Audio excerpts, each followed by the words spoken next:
মাকে মা সবজি খাবে না, মাকে চিনি দিব, কলা দিব। এই যে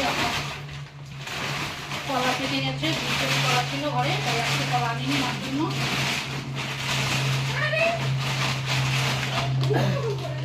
এই যে কলা, এটাতেও আছে, এটা এখন কাটিনি, আমার দিদির বাড়ি থেকে দিয়েছিল কবে, তো সেটা এখন আমার পেকে যাবে। আদিত্য কলা নিয়ে যাইস। হ্যাঁ, কলা একবার খাওয়া যাবে না।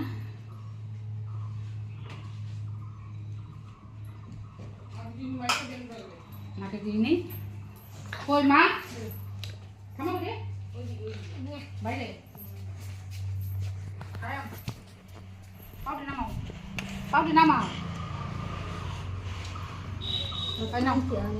চা খাইছো, এটা খাও, রান্না একটু দেরি হবে, তাই এই জন্য রাঁধছি। ঠিক আছে, আমি এখন কাজে লেগে পড়ি, চেঞ্জ করবো, চেঞ্জ করে এখন কাজ করবো। অনেক কাজ বাকি আছে, সকাল থেকে বেশি কিছু করতে পারিনি, আগে আমি বাজারে চলে গেছিলাম।